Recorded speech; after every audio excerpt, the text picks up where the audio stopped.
take refuge in the Dharma. I take refuge in the Dharma. I take refuge in the Sangha. I take refuge in the Sangha. Keeping the palms joined.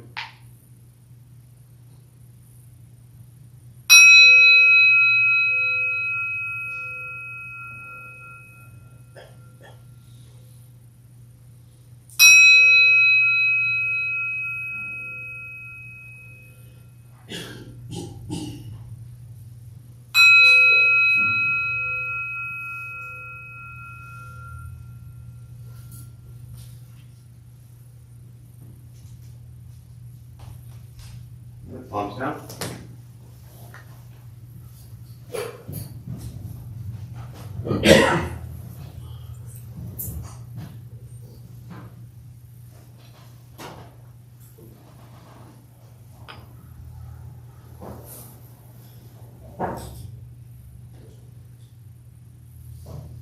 All right, good morning, everybody. Nice to see you all here. Thank you for showing up. Someone asked me recently what I do when I first approach here. I think they thought I was doing some formal ritual blessing here, and all I'm literally doing is hitting the iPhone to start the recording. So in case you thought I was doing some blessing to the iPad or anything like that, I'm just hitting go. So welcome. Anyone here for the first time? What brings you here? Trying to find something new. And this is the best you can come up with, huh? I got a lot of new stuff to figure out. So. Yeah, nice. As do we all. You know? What was the second part you started to say before I cut you off? Sorry. I'm trying to find some spirituality. Yeah, nice. Well, welcome. Glad you're here. Anyone else? First time here? What brings you here? Friends, even though I kind of know the answer to that question. Good friends. They must care about you, yeah? Good. Anyone else, first time, want to share why? Those of you who keep coming back, why do you keep coming back? Because you're an awesome teacher, Jeff. I'm no teacher, I'm just some dude. Stop kissing my ass. I'm not. I learned a lot. How's that? I learned Most you will learn was in my response. I learned from that too. Thank you. That's enough. Next. Anyone else here with a serious answer? Because you tell it as it is, not maybe what I want to hear, but what I need to hear.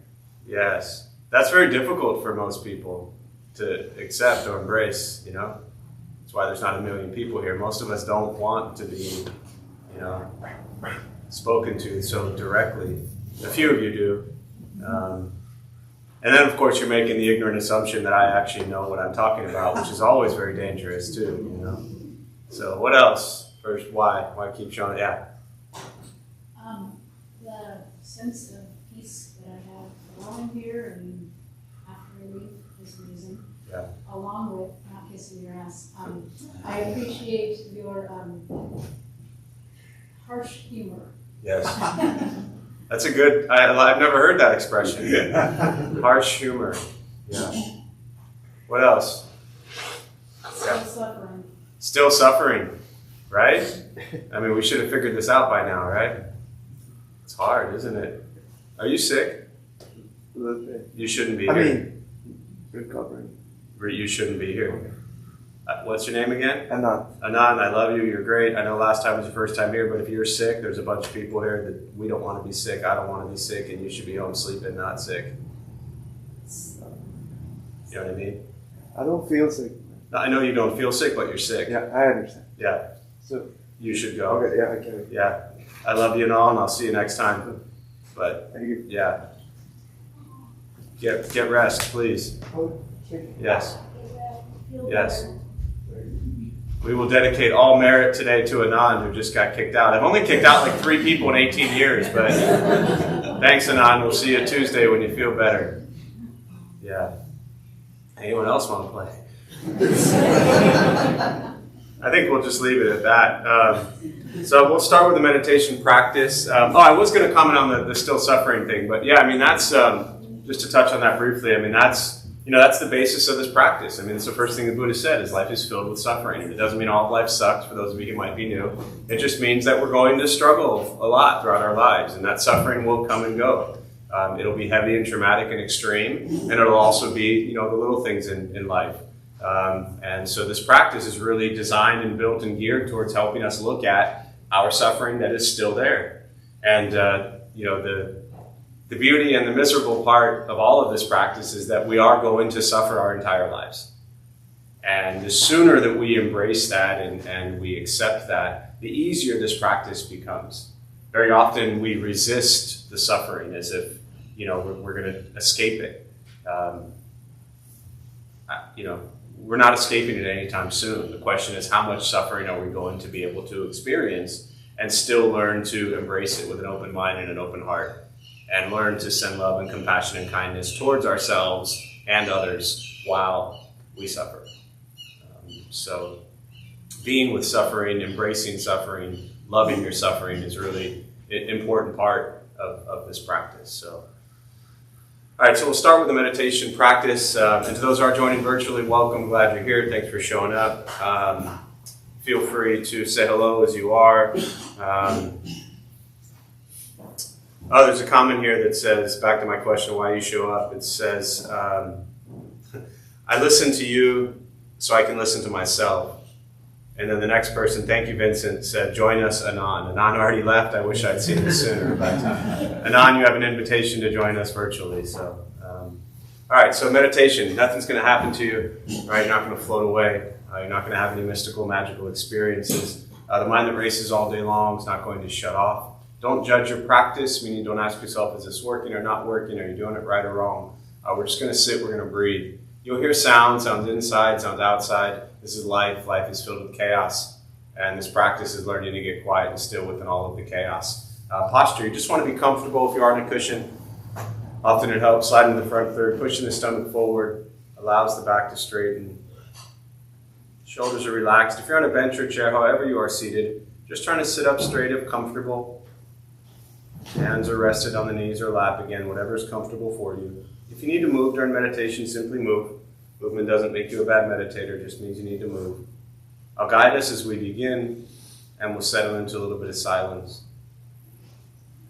Most important, do not expect anything. We're just going to sit and breathe.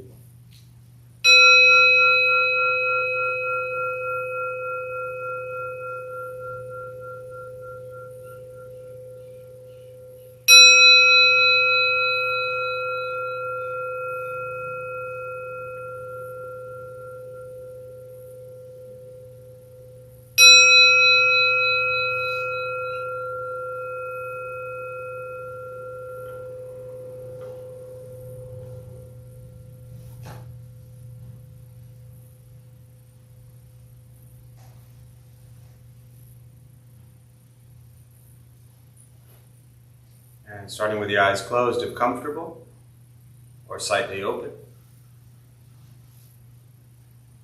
Mouth is open or closed, whatever is comfortable. We'll start with taking 3 deep breaths, slowly.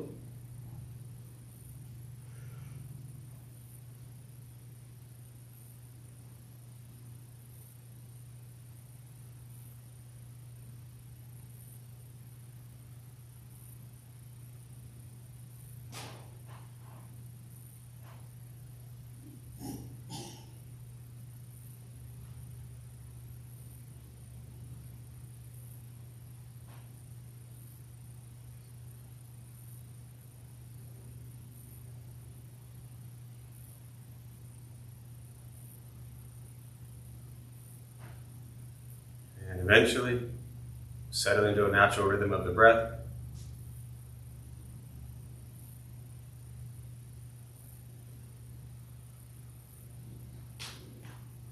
Noticing the mind as it wanders, jumping from thought to thought.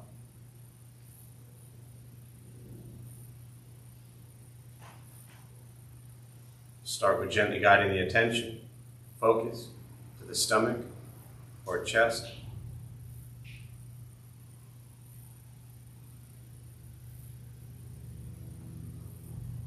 Breathing in, feel them rise. Breathing out, they fall.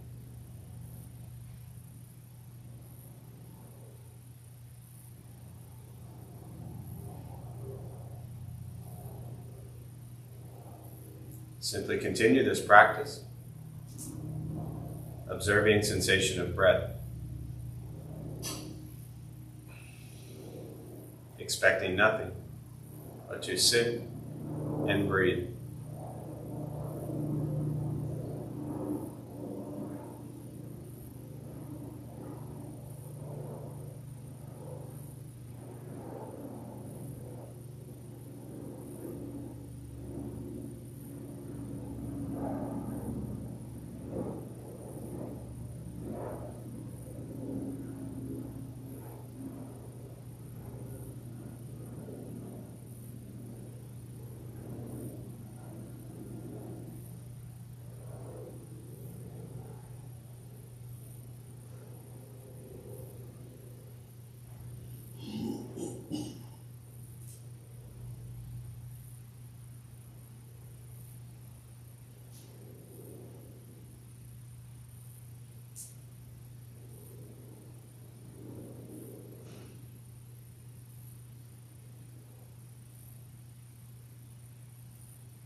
And as the mind wanders, lost in thought, recognize it. Release that thought.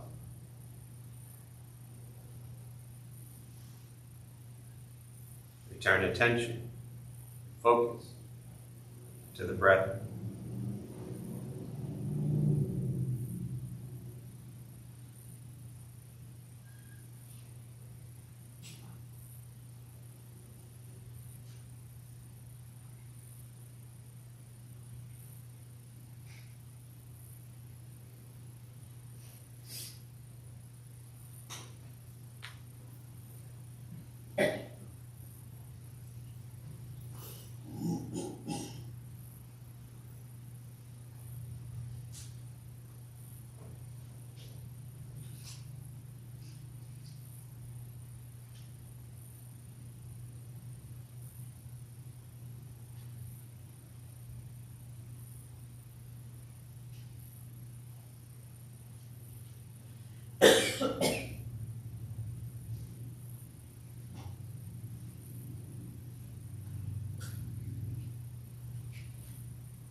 Where's your mind? Lost in thought?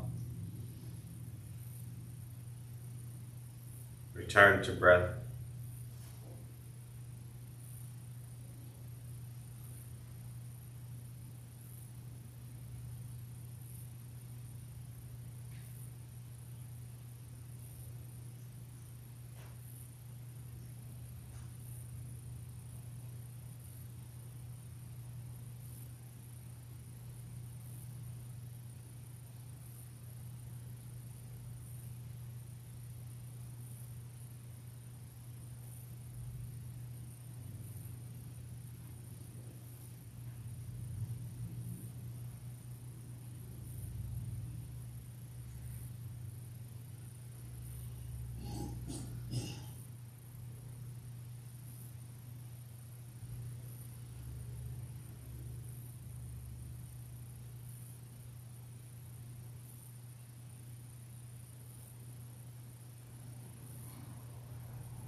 keeping the mind alert.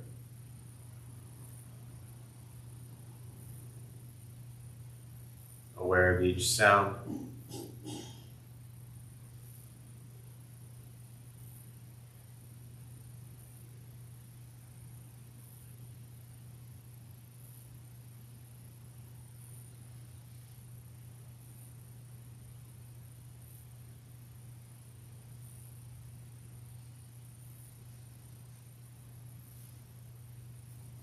Each thought.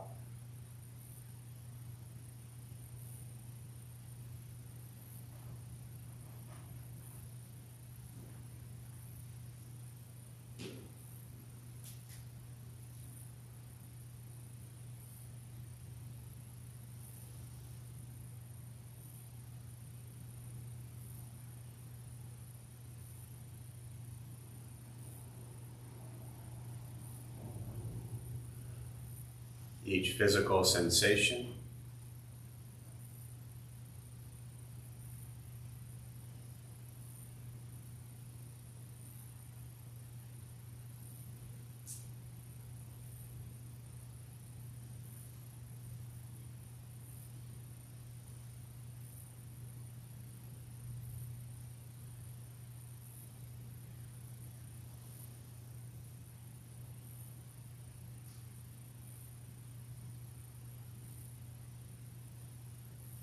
Yet concerned with nothing but sitting, breathing.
Learning to be comfortable in stillness,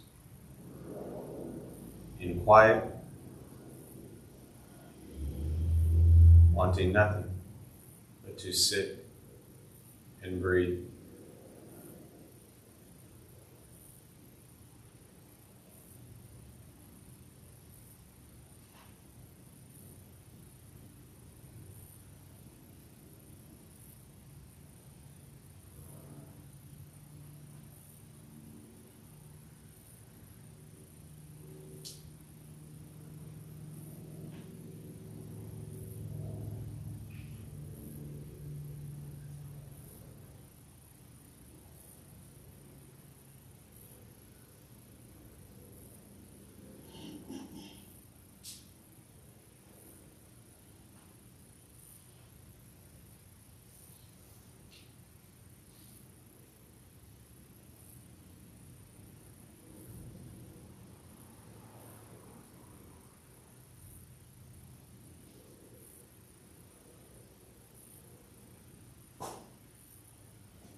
And with the body still, rested,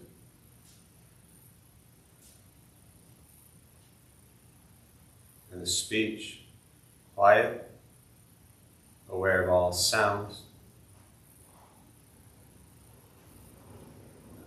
and the mind learning to settle. Know what it's like to just sit and breathe.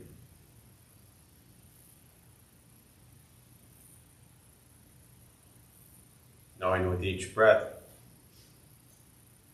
there's nothing else to do, nowhere else to go, and no one else to be.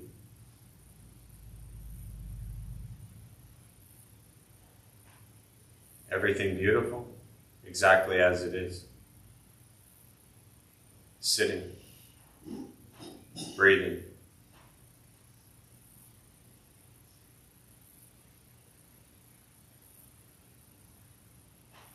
Once again, taking 3 deep breaths slowly.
As you slowly open the eyes, slowly beginning to move. Most important, with the practice of meditation, to recognize how you feel now, immediately after. Compare this to how you typically feel throughout your day. Recognize the difference if there is one. Ask yourselves how you prefer to feel every day for the rest of your life. And realize however you feel now, if it's quiet, calm, and still, or a busy mind, racing mind, whatever you're sitting with at this moment, has nothing to do with anything I said. It's nothing to do with how you sit and hold the hands or cross the legs. It's nothing to do with the sounds around us, or anything else for that matter. It's everything to do with your own mind and your own mind's reaction to an external condition. This is what the Buddha called pratitya samutpata, means dependent origination. This is the basis of the Buddha's awakening. The word Buddha simply means awakening. He was a human being, no different than any one of us, who began to understand why he suffered, why he got angry, sad, depressed, stressed, anxious. He began to understand the causal relationship of all phenomena. What that means very simply for all of us, regardless of where you come from or what you believe in and where you think you're going, your whole life is filled with things that happen. You react. More stuff happens, more reactions. That's it. That's what we get. This practice is simply learning what it's like to respond to something quietly, peacefully, still. Because for most of us, the way you responded to the last 20 minutes is quite different from how you respond to every other 20-minute period of your day. And so all we're working on is closing the gap to where the way you feel now is closer to how you feel always. Just as driven, motivated, productive, successful, whatever that means to you in your respective lives. But with a mind that's steady, clear, focused, distracted by nothing, disturbed by no one. It's not an easy practice. It's not necessarily fun. It's not an escape, as often people think it is. If your life is a crazy, hectic, stressed out mess, meditation doesn't fix that. It helps you become aware of your life being a crazy, hectic, stressed out mess so you can then make changes in your life. Meditation is free. Buddhist practice is free. It's just sitting, breathing, learning to be kind to yourself and everybody you encounter every moment of your life, and that's it. It's not that complicated. Once we stop trying to change, fix, control, manipulate everything and everyone around us, wishing they would do this, wishing they would do that, hoping they do this, hoping they would do that. We spend so much time trying to control everybody outside of ourselves. And this practice is setting that down and working on our thoughts, our words, and our actions. Because what we think, what we say, and what we do creates our reality. And the beauty of this practice, for me, although it's really difficult, is to recognize that all the suffering we experience and all the joy that we experience, all the pain, all the happiness, that's in our mind. That's in our hearts. That's up to us. Nobody else determines that. Nowhere else determines that. It doesn't mean there aren't horrific, terrible things going on in the world today, 1,000 years ago, 1,000 years from now. Always have been, always will be. And people can choose to focus on that and fill their lives with nothing but anger and hatred all day long and misery. Or they can choose to focus on gratitude, appreciation for everything you actually do have in your life. But this practice is understanding that nothing else and no one else is contingent for your happiness. It's up to you. And once we set that down, once we stop thinking that we need other people or places or things to bring us happiness, then we just abide in sensation of breath. Be grateful to have the breath, because that means we're alive and can experience everything. And in that experience will be happiness and sadness and joy and suffering. This is life. And that's what I meant earlier when I said to not necessarily try to escape the suffering. Buddhism can be confusing in the sense that these Four Noble Truths, suffering, the cause of suffering, the ending of suffering, and the path. So very often people focus on, well, I need to end all my suffering. You're not going to end all your suffering. To me, that's part of waking up. I've been at this practice a long time. I don't wake up thinking, is my suffering going to end next week? No. It will always be there. The question is, can I suffer less today than I did yesterday? For me, that's my practice. That's what I was taught. That's the question I ask myself. Can I suffer today less than I did yesterday? And recognize that that suffering has nothing to do with anything else. That suffering has to do with my reaction to what's going on in the world around me. So, with that, I'll pause. For me, I always really just prefer to respond to questions, meditation, Buddhist practice, anything you're sitting with. And again, to those who are joining virtually, welcome, glad you're here. Feel free as you are to say hello, or if you have any questions, put them in the chat box and I'll do my best to respond. So we'll open up to questions.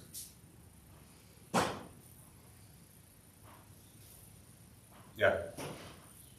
Hey, my name's Andy, and something I've been learning about myself recently are some of the traits I thought might be strengths or probably weaknesses.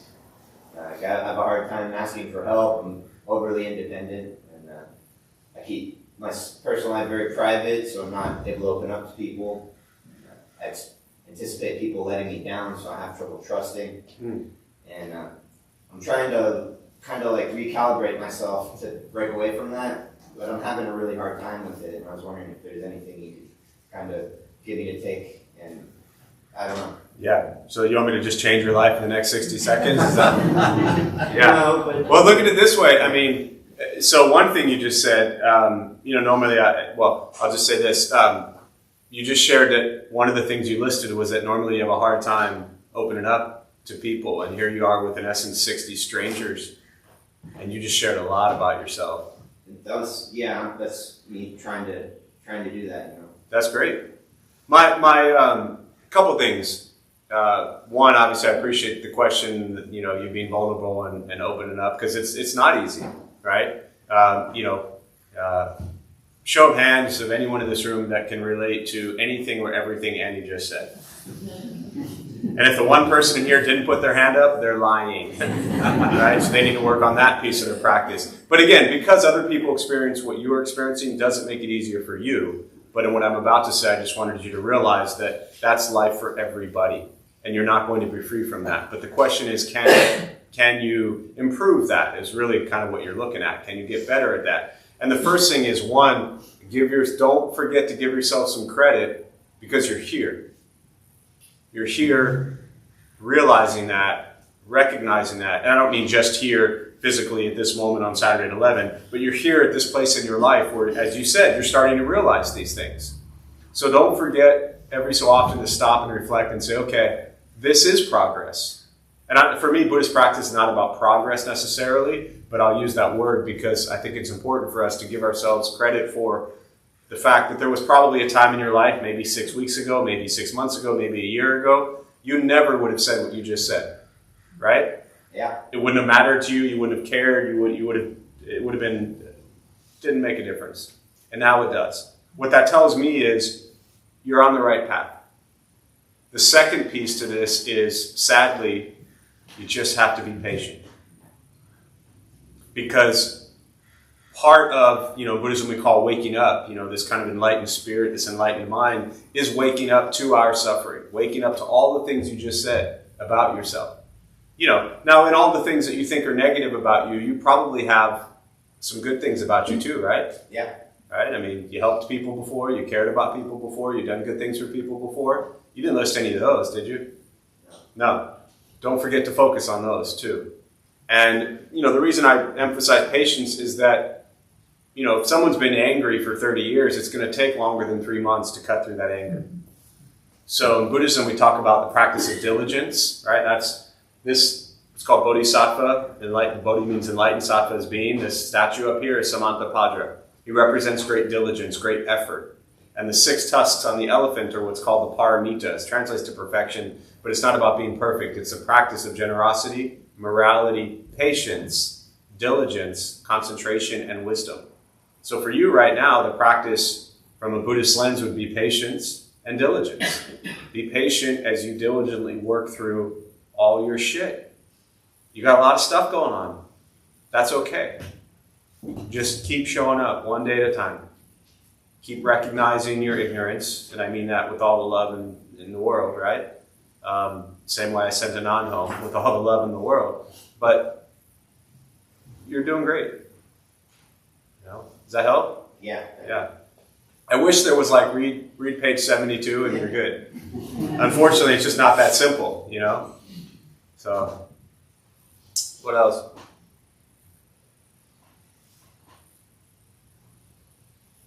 Yesterday I had 2 occurrences back to back that were quite traumatic. The first one I may have overreacted, and it was very intense, and I kind of was embarrassed. It happened at work, and I was uncomfortable that I reacted that way. When I drove home, I got in a car accident. It was a hit and run, and yet I was at peace during that whole time. I was in a different place, and it was strange because I figured everything would carry forward from what happened previously.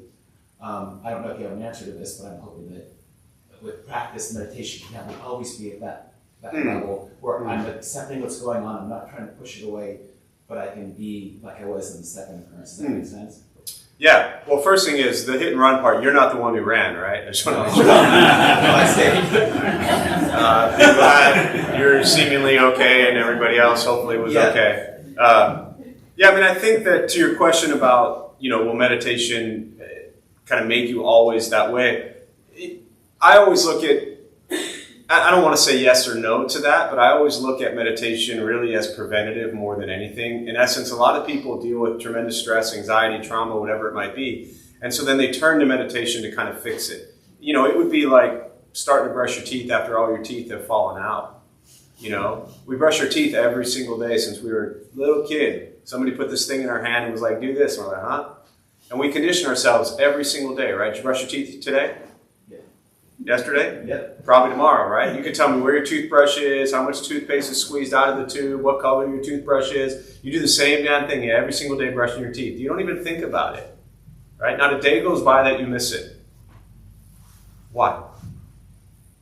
Why? I know it's what I'm supposed to do. It's what's good for me. And why is it good for you? Preventative. Preventative, teeth falling out, bad breath. You know, you don't brush your teeth for a week, it's going to get pretty nasty in there, right? Yeah. Now imagine going 30 years without taking care of your mind. Yeah. Right? Would you talk to somebody closely if you hadn't brushed your teeth in a week? No. So if you haven't taken care of your mind for 30 years, other people have to interact with that mind. And I'm just talking about myself here, not you, right? So coming back to the preventative piece is, I don't want to say that just because you cultivate a daily meditation practice that all of a sudden you're always going to be steady and calm. But ultimately that's what we're working towards, is that regardless of what happened, whatever these triggers, these causes and conditions that occur, we respond to them with equanimity, with kind of this balance and stillness of becoming the observer of a situation and not being so triggered by the situation. That's what I'm trying to do, is not be so triggered in life when things get really bad. Correct. Prefer Correct. for it to be more. Yeah, I mean, and you know, you can ask your therapist why the work situation didn't go so well for you, but the accident you were fine with, right? You can work through that in therapy if you have one, right? But from a practice standpoint, it's to separate, and I don't mean cut off, but become the observer of our thoughts, become the observer of our emotions, become the observer of a situation where whatever happened at work, it just triggered you immediately.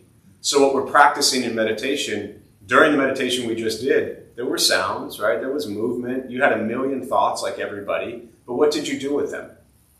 I let them come in, I didn't fight them, and I let them just flow away on their own. I had some space in between, and then it came back. And you didn't get up, you didn't yell, you didn't scream, you didn't punch anyone, you didn't give anybody the middle finger, right? You just sat with the thoughts. So our entire life is a meditation practice. This is the piece that a lot of people don't quite get, is they think that there's their life and then there's meditation. Your entire life is a meditation practice. Just what you described in meditation, and obviously from your you've done meditation for it's been a part of your life for a while, I'm guessing, right? Yes, very much. So you get it. But now the practice is to carry that. You don't need to like do more meditation or get better at meditation. You just the practice would be to recognize that your work, at work and in the environment with people that, you know, you're happy to be around and unhappy to be around, they are your meditation. They are your thoughts that are just floating by. That makes sense. Yeah? Yeah. What else? Yeah. Are there any books or resources that you can recommend to deepen this practice? You ever looked in the mirror? Yes, I did. That is the best book for deepening your practice. 100%. I'll answer your question that will appease what you're looking for, but I'm very serious. Appease, is that even the right word? I don't think I've ever used that word. Is that the right word? Smart people? Are there smart people here? Appease, is that a good word? No? I knew there was one. Thank you. Honesty. Kate, what do you got? Appease? No, did I use that wrong? I mean, Appease is like to satisfy someone, no? yeah, but in that context, I don't think it works for that. What word would I use? Satisfied. Satisfied. I will give you an answer that will satisfy your question, right?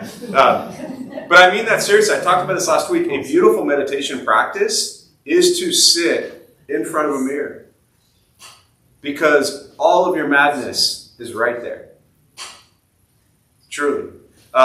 Books, my favorite intro to Buddhism book is called Lotus in the Stream. It's out of print. It was translated by somebody else, so they changed the name. But if you go to Amazon, you'll see used copies out there, Lotus in the Stream. It's got all the basic Four Noble Truths, Eightfold Path, 6 Paramitas, Dependent Origination, Karma, Rebirth, all these fundamental core Buddhist teachings. And each chapter is like 15 pages. So I'm convinced that is literally the only Buddhist book that you would ever need, right? That's all the fundamental teachings. From there, I'm also a believer that I'm a fan of reading, get a few Buddhist books, but then the challenge is to practice them. the thing with Buddhism and being a part of your life is it's not always, and I'm not necessarily saying this to your question, but it's not always like more knowledge of stuff. It's like, okay, I understand that greed, anger, and ignorance, according to Buddhist teachings, cause my suffering. I don't need to read that 30 times, right? I need to begin to recognize where's my greed, where's my anger, where's my ignorance. One of my favorite books is Shunryu Suzuki wrote Zen Mind, Beginner Mind. Suzuki Roshi, the great Zen master, built San Francisco Zen Center, came over from Japan in roughly the 50s, I believe, late 50s, and really introduced Buddhism into this culture into the, in the 50s, in the 60s in San Francisco. He was able to take these teachings and introduce it to what was going on in the 60s in San Francisco. What a cool time. And then there's Zen practice. And so his ability to kind of bring these teachings to life in such a colorful, magical way is incredible. So I'm a believer that Lotus in the Stream and Zen Mind, Beginner Mind are the two books that you could read the rest of your life and never have to read another one again. And especially something like Zen Mind, Beginner Mind or any Buddhist book, you can kind of read it over and over and over again. It saves you a lot of money also. Yeah. What else?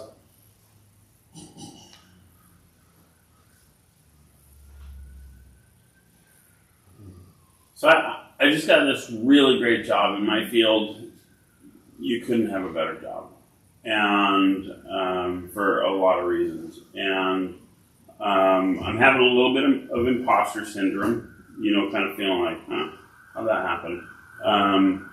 But as you know, I try really hard to do good. And I give peanut butter sandwiches because they need a peanut butter sandwich and because they need somebody to give them some love. But my question really is there a connection between good and good? Like I had this great thing happen. Is there a connection between doing good? I'm just, no, you don't think so? A couple of things. Happened. Yeah. I mean, a couple of things. First, on a more direct level, and this is in line with every question you've asked for over the last 5 years, once in a while, it's okay to have a little belief in yourself that you're actually a decent human being, right? Thank you. So start there, right? You got hired, you got the job, right? Enough people thought you were the right person for that job.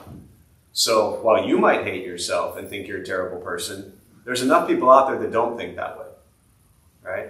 So the first part is really about continuing to work on dropping the story about yourself that says you don't deserve things. Because this is tied to the second part of what I'm going to say. And the first part still is really, that's the Buddhist teachings on non-self, right? Non-self, for those who've never heard it, doesn't mean you don't exist. It doesn't mean you're not here. It doesn't mean you're not real. It just means you exist completely differently from how you perceive yourself to be.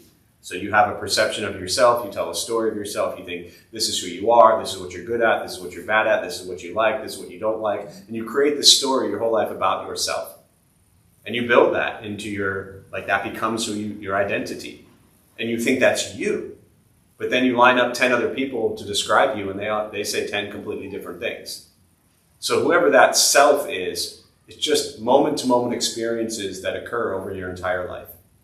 This is, in essence, my understanding of non-self, is that I am just a trillion experiences over a trillion years that led to me sitting right here.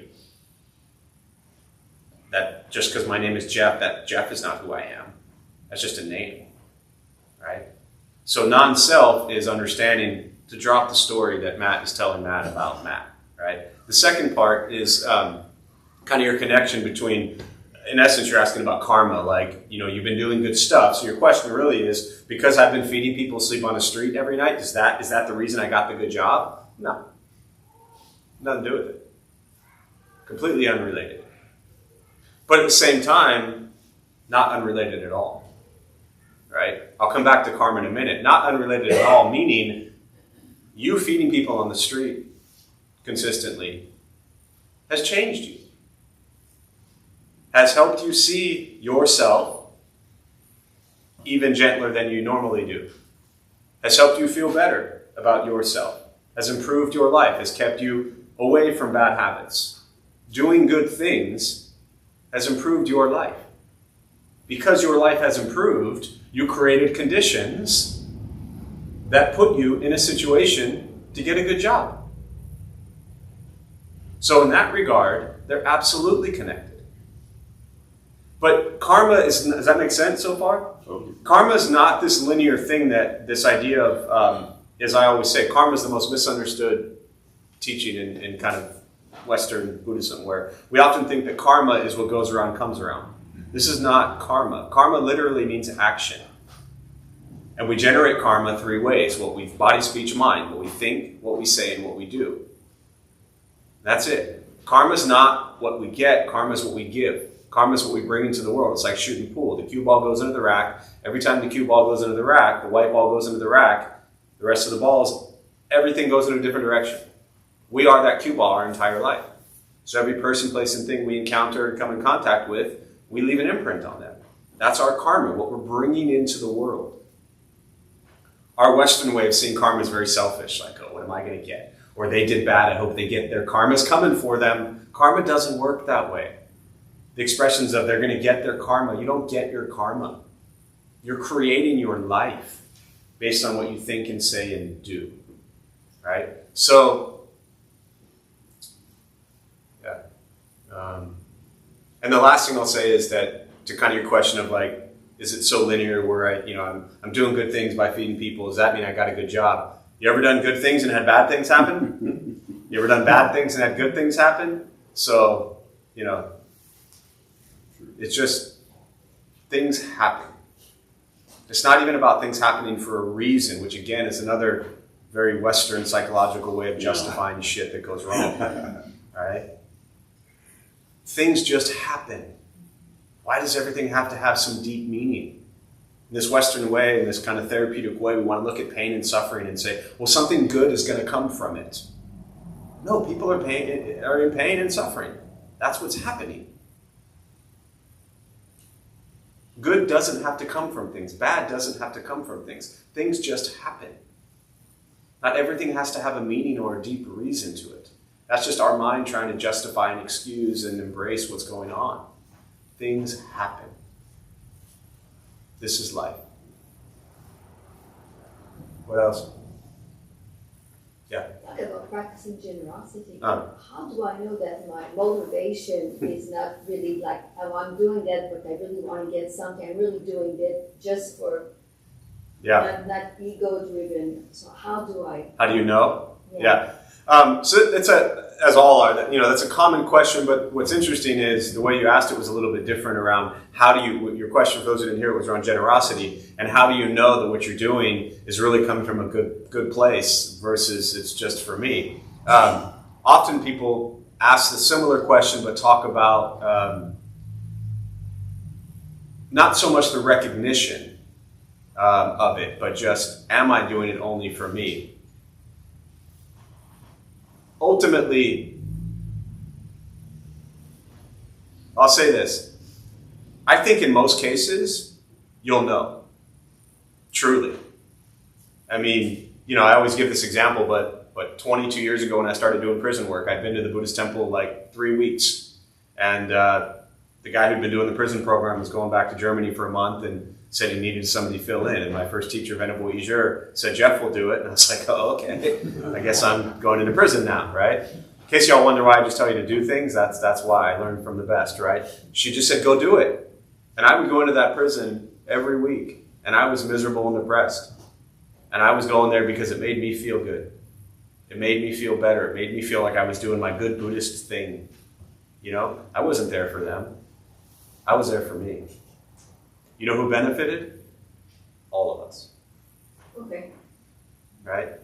And then, kind of the next step to that was slowly over time, kind of similar to your question where you're doing good, you start to feel better. You're not so miserable, you're not so angry, you're not so depressed. Now you're actually doing it for them. Because you don't need to do it for you anymore. But it wasn't some philosophical thing that I said, well, when is this going to become about them and not me? It was like just carving away at that tremendous deep sense of anger and pride and ego that made me think life was all about me. And once that anger and fear went away, it wasn't about me anymore. It was about being of service to them because that's what's best for them. So knowing it, often the question is, when people know it, should they still do it? And the answer is yes. You keep doing it, and slowly over time, it's not about you anymore. And even if it is, I mean, there's people I know, at the end I always talk about our food distribution every Thursday. There are people who show up every single Thursday, and every single Thursday they know that they're there for them. Beautiful. People still get fed, and they still get to cultivate generosity. Yeah. What else?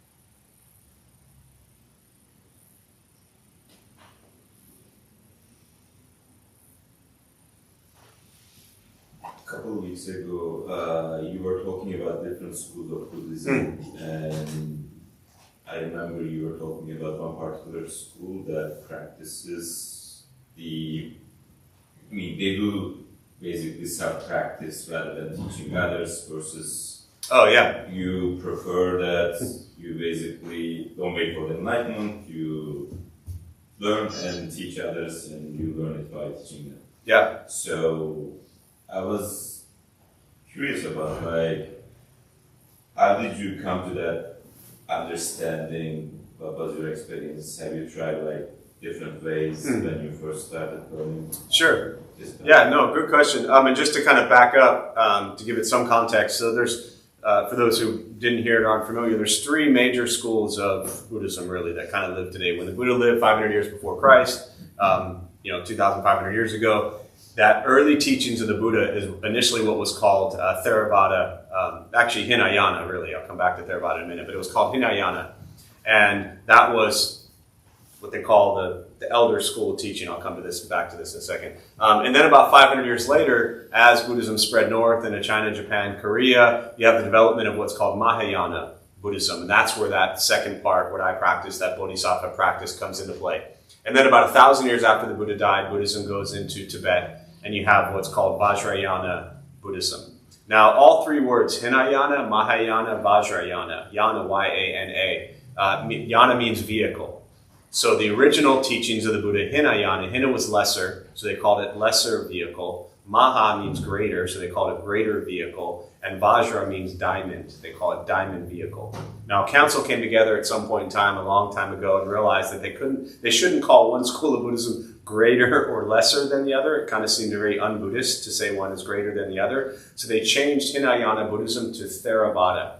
Theravada literally translates to of the elders. So Theravada is often referred to as that original old school teachings of the Buddha from, kind of original teachings in India, and then it went south to Thailand, Laos, Cambodia. They practice still today predominantly Theravada Buddhism. So your question about me specifically, it was the temple I went to was a Mahayana Chan, which is the Chinese word for Zen, Buddhism. A lot of people don't know this, but you know what the word Zen means? Those who haven't heard me say this. What do you think the word Zen means? Peace. Right? What else? Meditation. You're right. Was that who called it? Yeah. Zen word means meditation. People often think Zen means peace or calm or happy, or they attribute a positive word, a meaning to the word Zen. We got Zen cereal now, Zen spas, we just, and whatever. I mean, for Buddhists, whatever you want to do to make it peaceful and happy, that's great. But the word Zen literally comes from, it was jhana, or knowledge or gnosis, and then chan in Chinese, Zen in Japanese. We say meditation. So when you see the phrase Zen meditation, what you're actually saying is meditation, right? So this idea of me just randomly showing up there was, I ended up in a Mahayana Buddhist temple that was Chan Zen Buddhism and a mixture of Pure Land Buddhism, being from Taiwan. The temple was down the street. Their master was born in mainland China in 27, went to Taiwan in 49. So it wasn't like I chose. That's where I showed up. And then for me, even over the years as I've practiced and studied and learned, the Theravada Buddhism of the elders, where it is very much, you'll hear the phrase Thai forest tradition. You can go to Meta Forest Monastery up in Escondido, and you'll see probably 12 monks, Ajahn Jeff, Thanissaro Bhikkhu, the head monk, and they are living the life of the Buddha. Like the Vinaya, what they call the kind of code of conduct, which has all the precepts in it, they follow those to a T. I mean, they go begging for alms every morning, they're in their robes, they eat one meal a day, whatever is in the Vinaya, they follow it. Whatever the Buddha said from day one, they follow it. And it's a beautiful practice. If you've never been up to Meta Forest, or anyone's never been up to Meta Forest, I highly recommend going up there. They're there very much, kind of to your question, for their own cultivation and awakening and their enlightenment, right? Theravada folks are not necessarily like driving to teach you stuff. I mean, there are Theravada Buddhist teachers out there, tons of them, and they're great. But they're really there to awaken, because for them, that's what they need to do to be able to teach somebody. If I'm filled with ignorance, how can I share anything with anyone? Don't forget that, right? Because I am filled with ignorance. So how can I share anything with anyone? That's very risky. Helping people, right? If you don't know how to swim, maybe you shouldn't advise people how to swim. You don't know how to, fly a plane. Maybe you shouldn't be teaching people how to fly a plane. This stuff is very delicate. So I have tremendous respect and admiration for the Theravada practice. For me, since it's a personal question, very personally, the Mahayana Buddhism, which is very much engaged in community and society, engaged Buddhism, as Thich Nhat Hanh called it, that just resonates with me. For me, Theravada practice is much more accessible at its purest sense. This is just very personal views, ignorant views. Much more accessible at its purest sense if you're a monk or a nun. I find the teachings in Theravada Buddhism very direct, very straightforward. But to really live that way, I think it would be as a monk, as a monastic. And without getting into this whole long story, my choice many years ago to not become a monk, because it's very different. And, I'd be a really bad monk anyways, too stubborn, don't like to listen. I like people. I want to engage. I want to share. I want to be in the world and bring Buddhism to the world that way. And some great master somewhere would tell me, because that's what you want, you should do the opposite. So is that kind of in brief? But all schools and Vajrayana Buddhism, Tibetan Buddhism really falls under the Mahayana category anyways in the Bodhisattva Path. So really have kind of Mahayana, Vajrayana in the Bodhisattva practice, right? The Dalai Lama, kind of the head of Tibetan Buddhism, is the Bodhisattva. He's literally the reincarnation, as they say, of the Bodhisattva Kuan Yin, the statue behind me here. She hears all the cries in the world and pours out compassion to heal. So they say she's the literal rebirth of Kuan Yin Bodhisattva. So Tibetan Buddhism, Mahayana Buddhism, all about the Bodhisattva getting to just about to awakening and then being reborn to continue to help. Theravada Buddhism is kind of, I'm going to awaken for me. Which also benefits others. I don't want to make it sound like a selfish thing. It's not. Yeah. And the third school, the diamond one? The Vajrayana, Tibetan Buddhism. Tibetan Buddhism is ultimately like Mahayana Buddhism, very much the Bodhisattva path and practice. But it's the school that I've studied and know the least about. It's heavily influenced by Tibetan culture. It kind of went into Tibet and just isolated there for 1,000 years. And so it's very loud, very colorful, very beautiful. And the teachings are incredibly deep. Yeah, it's fascinating. But yeah. So you can Google all of that. All right, so we're going to join palms and close.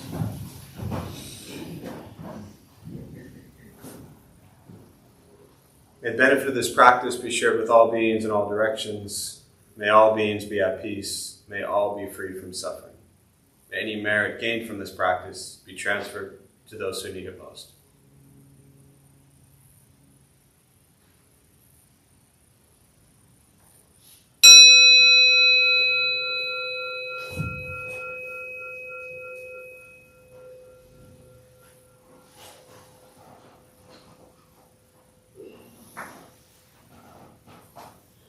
All right, a few quick announcements before y'all head out. Thanks for being here. My name is Jeff. I'm a Dharma Bum. We opened up this temple 18 years ago to introduce Buddhist practice to those who show up. Those of us who lead, we're not monks, we're not nuns, we're not gurus, we're not masters, we're not teachers.